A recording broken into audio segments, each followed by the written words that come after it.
isang napakalayong bundok ay mayroong isang natatagong sityo na kung tawagin ay Sitio Pikasuan.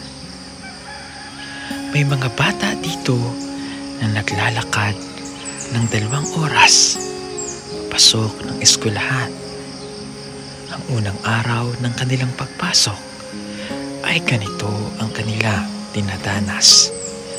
Naglalakad ng nakatapak sa mapuputik at mahihirap na daan. At kapag inabot sila ng gutom, umiinom na lamang sila ng tubig sa sapa. Gutom na kayo? Ay, oo, ba't di ba yan? Dali.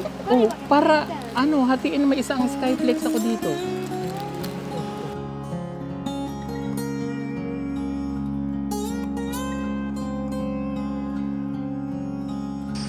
At kapag bumuhos at inabot sila ng ulan, mga dahon ng apaka ang nagiging panangga nila sa ulan.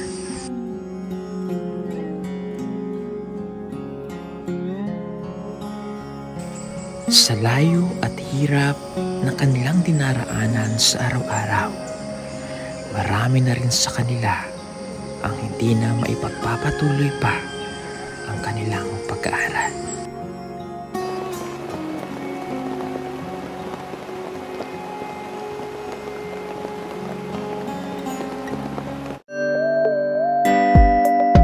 Pugong biyahero, ang hero ng masa, ang hero ng masang Pilipino. Handang maggala sa kabundukan para ang ating kababayan ay mapuntahan. Ang pugong biyahero, handa na tulungan malayong kababayan na nangangailangan. Hindi namimili kahit pa na sino. Pugong biyahero, hero ng masang Pilipino. So, good morning po mga kababayan, at nandito po kami ngayon sa Tapak, Pakibato District, at may aakatin po kaming bundok na hindi pa po namin ito napupuntahan, na kahit na noon pa hindi pa namin ito napupuntahan. At sa unang pagkakataon ay maakat namin itong matagal ko ng planong akyatin na isang sityo na kung tawagin po ay Sitio Pikasuan. So diyan nilagay yung mga dala-dala namin at ikakarga po ito dito sa kabayo. At para maging maayos po yung paglalakbay namin, may mga katuwang tayo na naradyohan na namin para makababa sa tulong po ni Edito. At ito, yung generator na iaakit po doon ay nagpatulong po kami para madala. Dahil kailangan din po namin ng internet sa taas para sa ating komunikasyon. Ayan, naka-ready na po kaming lahat sa pag-akyat. So ito na mga kababayan, dito kami mag-start, maglakad ng team. Nakikita nyo po yung kulay blue na malayo na yon na bundok. Doon po kami pupunta.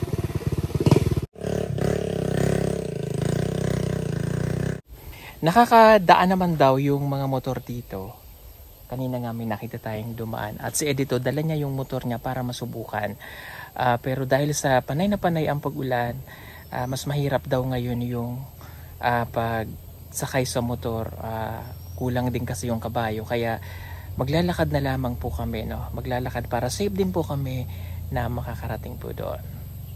So yun mga kababayan, ready na po kaming umakyat at kompleto po kami ngayon. Andyan si Madam Yola, si Edito, si Kuya Eli, at for the very first time kasama natin ngayon si Madam Yola. hindi siya si Madam. Ayan, si Eder po ang ating PB Team Panday at si Peter Paul. So, kompleto po kami dito, ang PB Team Davao. So, ready na ba kayo? Ready na! Ready na! Yung isa Ready? tayo hindi natin na nasama. Sino? Yung si ate. Oh. Okay, ready? Yes. Ready, go sister! Go! Sister, go!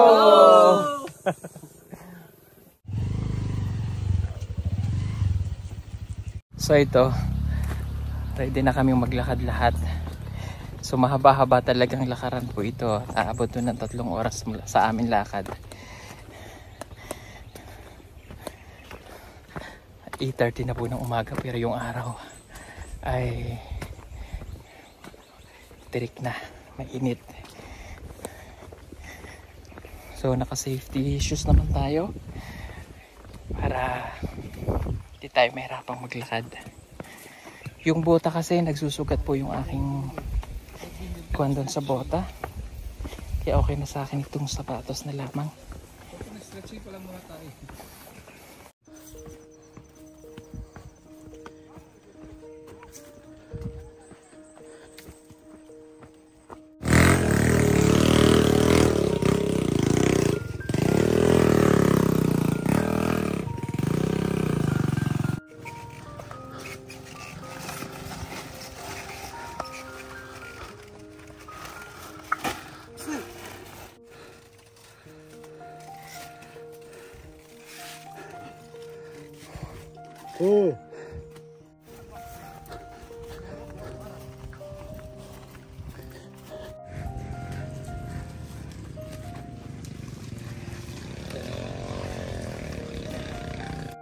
So ito, meron kami nakitang pahingahan. Pahinga po muna kami. 30 minutes pa lang yung nalalakad natin. Pagod na.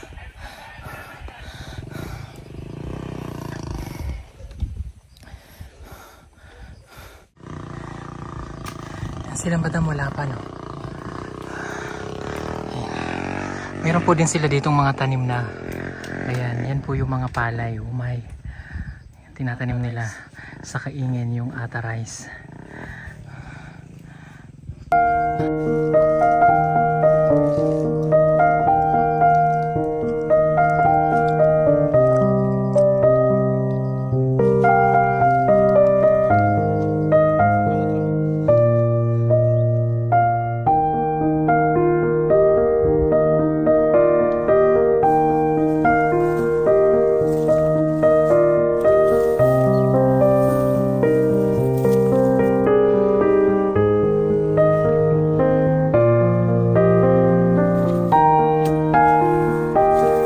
Nagpayong na po ako kasi mainit na, hindi na kaya.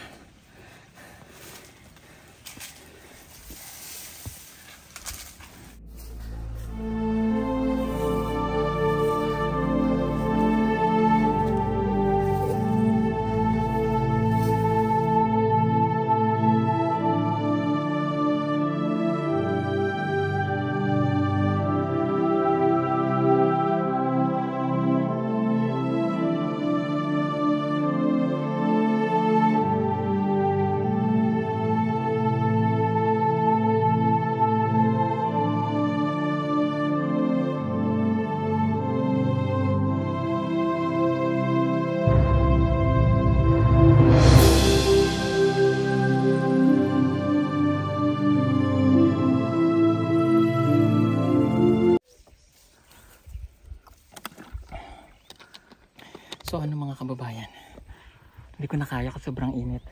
Sasakay na po ang kabayo. Buti po may sumundo. Ito po yung sasakay ng kabayo. Tingnan nyo yung napakagandang lugar dito. Kita nyo, yun dun pa. Dun pa kami. Yan yung kulay blue po na yan. Dyan pa. Ayan, una na ako sa inyo ha. Bye bye. Bye bye, ingat. Uy, nangyari. Nangyari.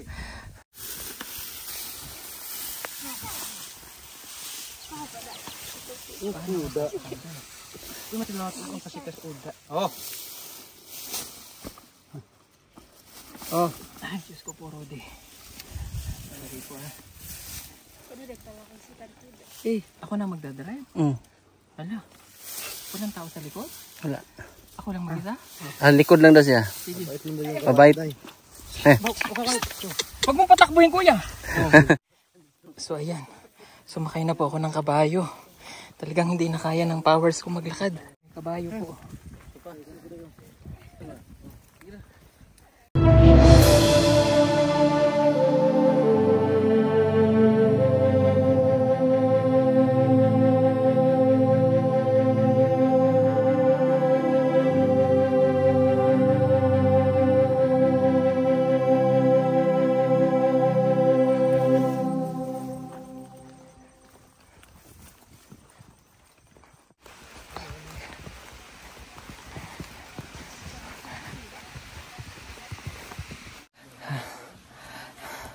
Alam niyo, kahit na nakasakay tayo sa kabayo, maganda lang, hindi ka na mapapagod maglakad. Pero yung katawan naman, Medyo masakit din dahil walang tigil ka, gagalaw na ganyan. Masakit sa hita. Kaya naman po. Medyo malayo pa. Mga 40 minutos pa daw.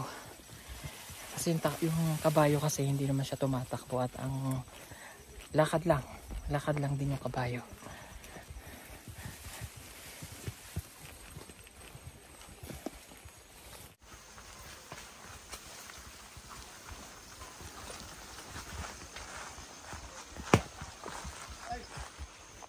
Nakakapagod din palang sumakay ng kabayo, lalo na kung hindi ka sanay.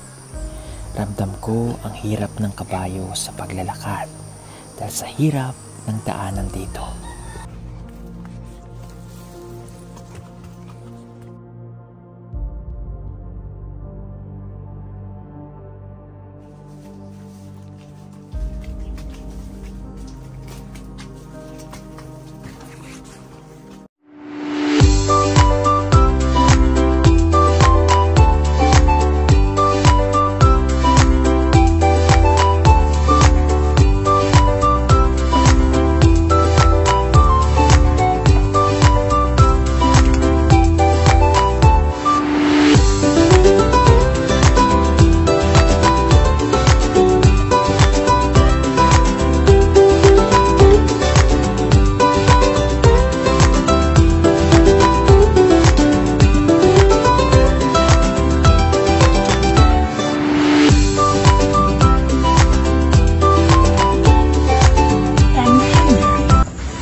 So ito na mismo mga kababayan yung Picasuan. Ang ganda ng lugar nila. Marami na makikita ang mga tanim ng mais kasi ngayon ay rainy season. Kaya maraming tanim silang mais. Napakahirap po nung ating dinaanan. Marami rin mga niyog ang mga lubi. Niyog yung aking nakikita. At dito natatanong ko rin na mayroon silang yung bahay nila dito, mga sinauyero. Dahil kaya namang motorin yung kanilang lugar, bagamat napakalayo. At sa wakas ay narating din namin ang sitio Picasuan. Yan yung mga abaka.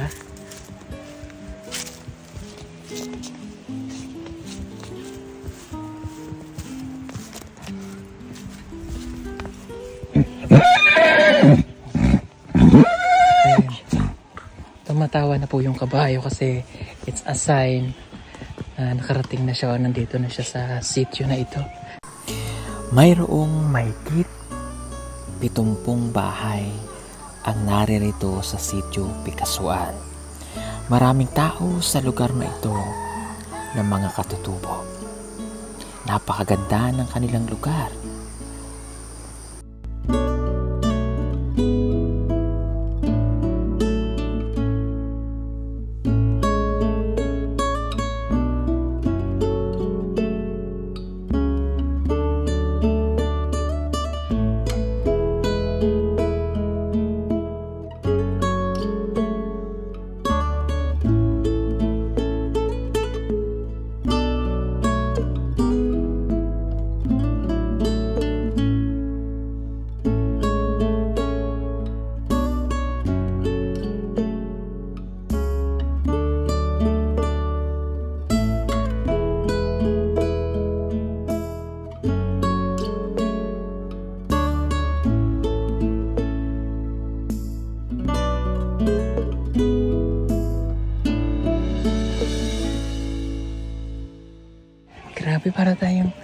sa ano, yung... Hello po. Good morning. Grabe, ang ganda. Para po tayong nasa sa... yung unang panahon na ano. Ayan.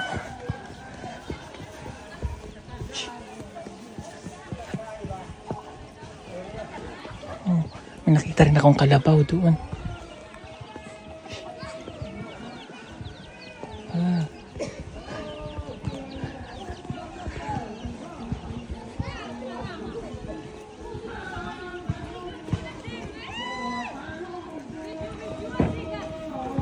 Ah.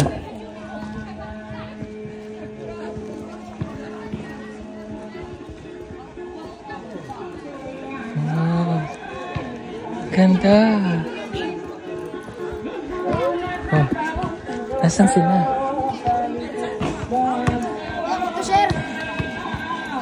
Oh, meron din silang basketball. Oh. Oh. Ha?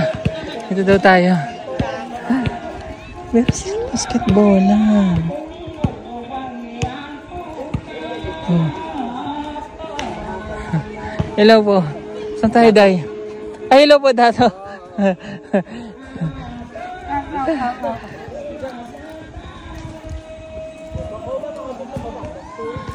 Okay. Ayan, dito tayo. Okay. Okay. Okay. Okay.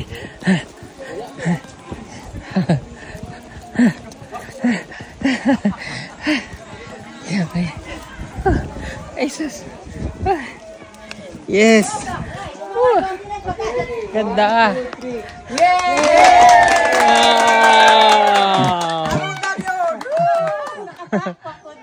Pati yung kabayo tumawa din eh, no? Mayroon si Sir Paul ng mga tao dito. Hello.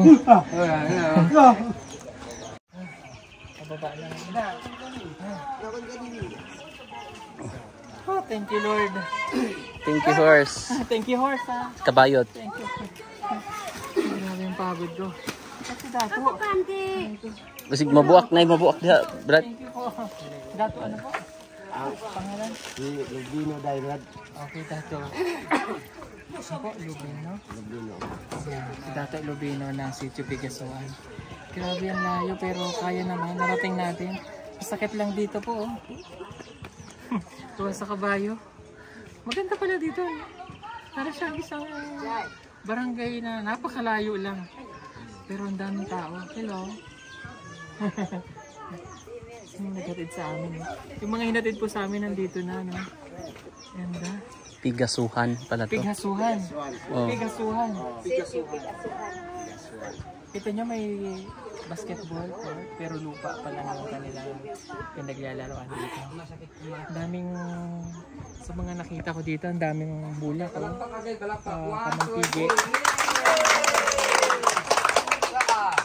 Dahil nakarating na tayo dito sa kanilang sitio, siguro dito kami pagsamantalang tutuloy sa napakasimple lang na bahay. Daming bata, daming tao dito. Okay. Tika, magtutur muna ako sa bahay nila. Hello po. Hello. Good morning. Ay, wow, yung mais sila dito. Ano po ito? Tubig? Tubig. Nilungag na? Mais? Kanon siguro, sir. Ah, waro mais? Naasir ko ang siguro ang... Oh, wow, may kangkong o gulay. Sarap yan, adobo. Hello. Oh. Hello po. Magkape daw tayo.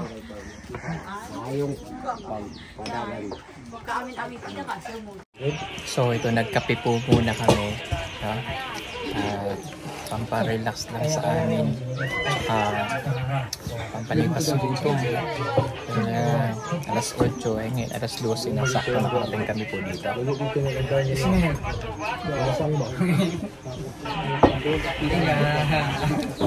Ito yung mga kasama namin na naghatid. Mga nagbuhat po ng mga daladala namin sila. Pero asin na naman. Ibagnol? Yung may... Ito. Basta wakan na tuloy. Doon no? Daul. Daul. Day, di day to duo.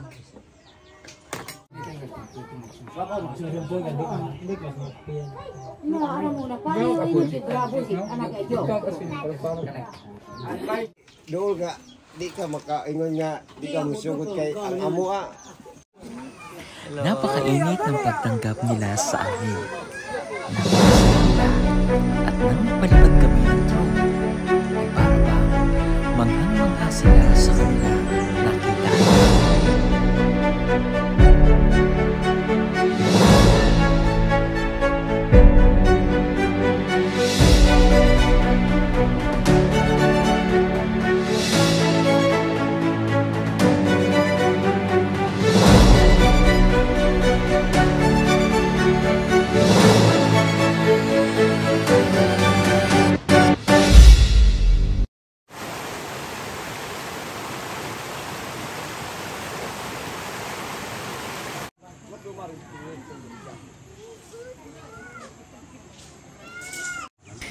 Pagkatapos naming makapagpahinga ay inikot ko ang maliit nilang sitio. Pinagmasdan ko ang pumumuhay ng mga tao rito. Ang ilang bahay ay nakayero na at ang iba naman ay yung mga tradisyonal nilang bahay na mga bahay kubo.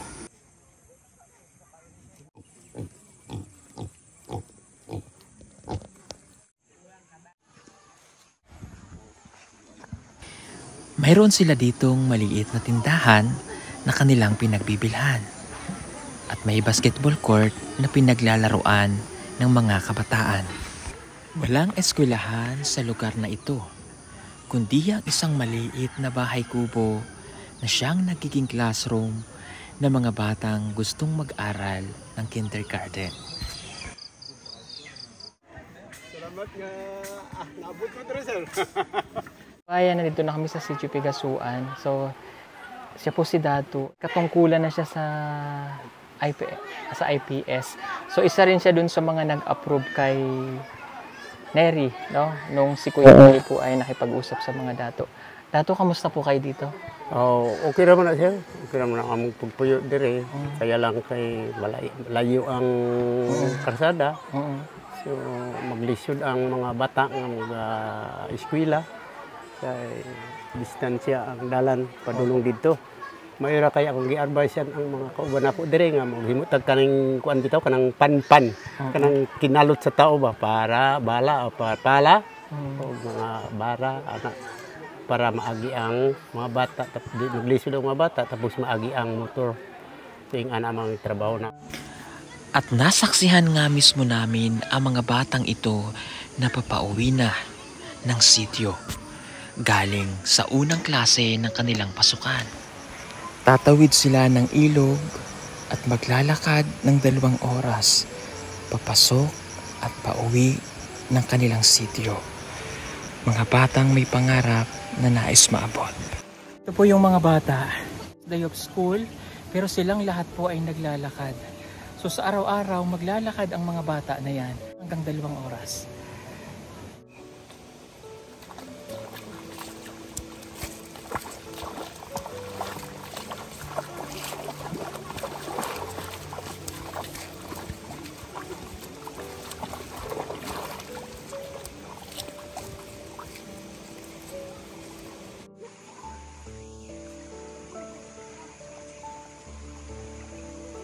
Yun yung mga kababayan, first day of school pa lang nitong mga bata na ito ay ganito yung kanilang nilalakad papasok ng eskwelahan doon sa Tapak.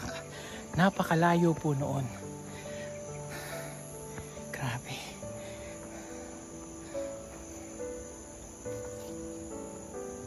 Sorry po. Naiyak ako.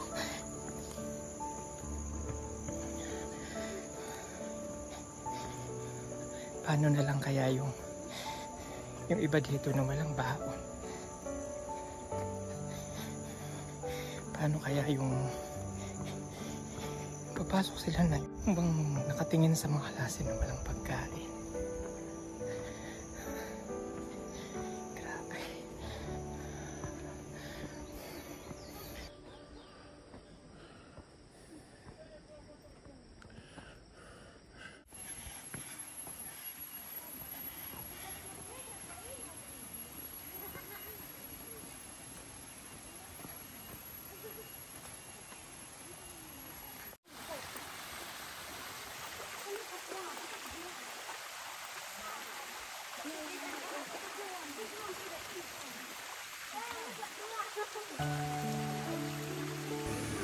At kapag sila ay nagutom sa paglalakad, ay iinom na lamang sila ng tubig sa sapa.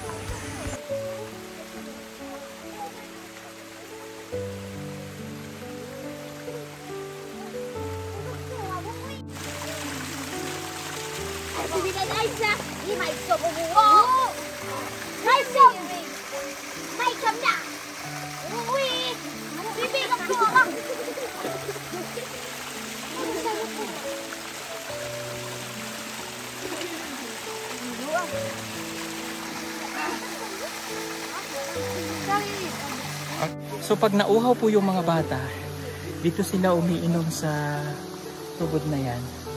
Tapos lakad ulit sila sa kanilang paglalakad. Na ito ay wala pa pong mga uniform at karamihan sa kanila ay nakatapak sa pagpasok sa school dahil sa hirap po ng daan na dadaanan po nila. Istorbohin muna natin sandali yung mga bata. Okay, lahat kayo nag-aaral? Opo, Okay, anong grade ka na? grade 7. Grade 7 ka na. First year high school. Harap tayo dito. Anong pangalan mo? Johnny de Dalag. Okay. So anong oras kayo gumigising? Ngayon, first day of school, anong oras kayo gumising? Alas 4 po. Okay, grabe, alas 4. Pila ka oras nyo binabagtas to? Mga 2 oras lang po. Grabe, 2 oras. Paano pag inabot kayo ng ulan? Bahala na po. Bahala na. Basa na. Okay. Okay, anong pangandoy ni mo pagdako? Teacher po. Bakit teacher? Bakit teacher? Dahil gusto ko matulungan yung mga bata. Nakagaya ko na nag-aaral. May honor ka ba sa school? Opo, Anong honor mo? 4. So anong grade ka na ngayon? Grade 7. Grade 7, tama. Okay, halika kayo, Banso. Halika kayo, lapit. Lapit, dali. Lapit, maya ka. Huwag kayo mahiya sa akin. Sige. So, grade 7. Kayo, anong grade na? Grade 6. Okay. So, may mga bag sila. May mga gamit na ba kayo? May mga papel? Wala. So, ano yung nasa bag nyo? Damit. O, kasi may baon silang damit para pagka umulan, may pampalit kayo. Anong baon nyo sa school? Pagkain. Anong pagkain nyo dyan? Bigas. May kanin. Yung iba, mayroon? Wala. Wala. Sinong walang baon? Sino may baong pera? Karon? Wala? Wala po. Okay. Magkapatid kayo? Ikaw, anong grade ka na? 7 din. Kambal ba kayo? Opo. Kambal! Kambal kayo? Magkapatid, kambal po sila. Katingin nga, Bunso. Harap, oo nga, kambal. Mas mataba lang siya. Ano pangalan mo, Day? Jenna. Jenna? Yes. Anong pangandoy ng pagdako? Maging pulis. Pulis.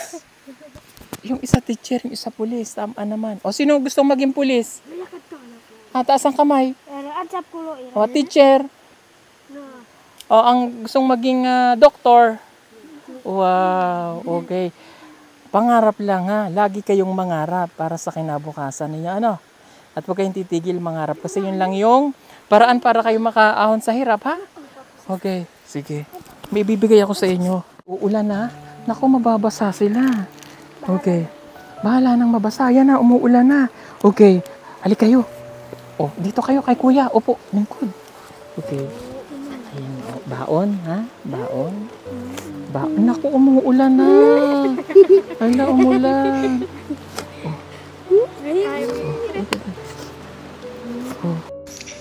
Baka sa muka ng mga bata ang kaligayahan, marahil ito na ang malaking pera na kanilang natanggap na kanilang magiging baon.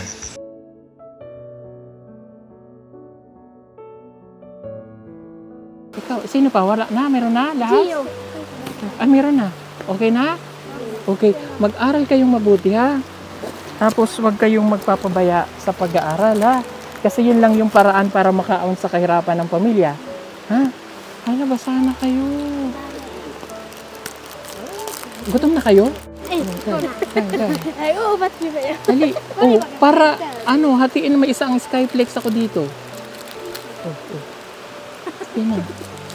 Dali. Gusto kawawa naman ito. Okay na pa rin ako toward. Wala na, pasensya na, wala na. So paano pag basaan na kayo sa school? Basaan na lang.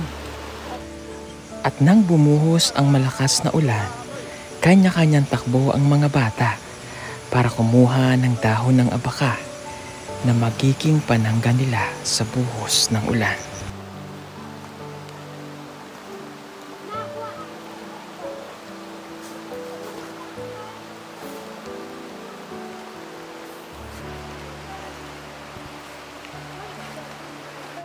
Tingnan na po mga kababayan. Wala silang payong. Buti mayroong si Tatay Yoyo. May may itak.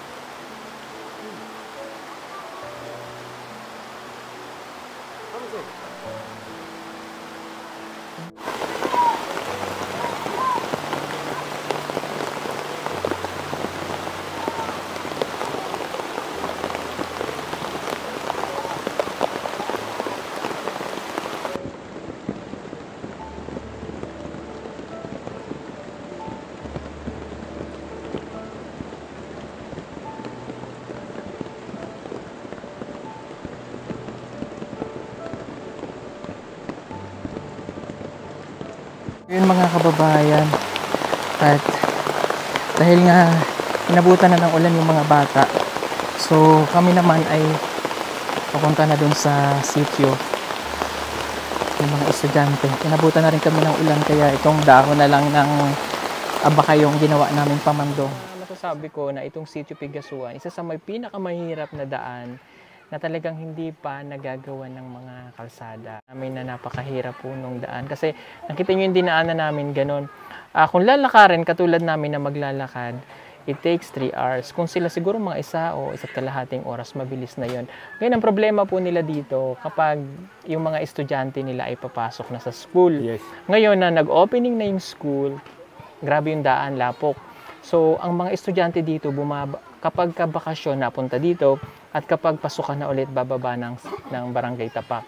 So, doon nag-i-eskwela yung mga bata. Paano po yung mga estudyante na yon na nag-aaral? Saan po sila tumutuloy sa Tapak?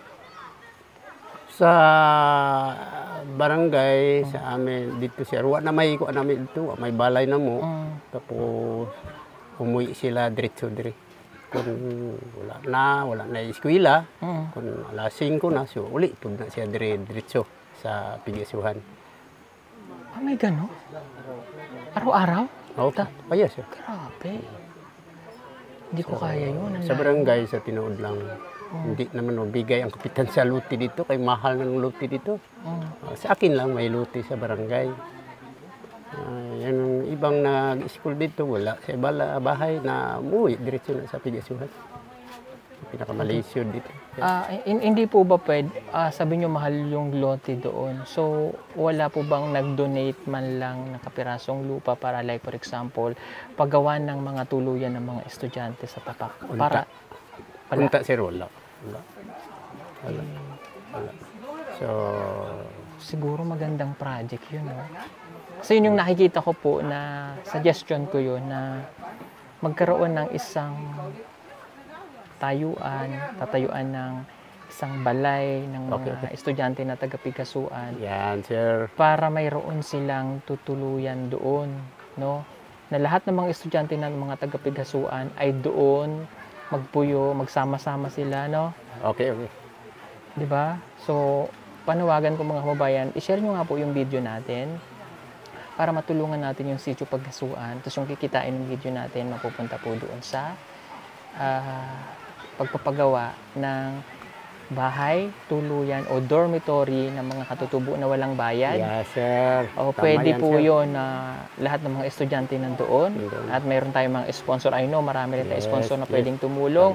Mga package po na ipapadala nyo kung maaari, mga pagkain para para sa mga estudyante na po yun mapupunta. So, kasi daghan po yung estudyante dito ng Sitio Tapak na nag-aaral po ng Tapak, kung saan po nag-aaral si Mia, isa sa mga estudyante natin na scholar.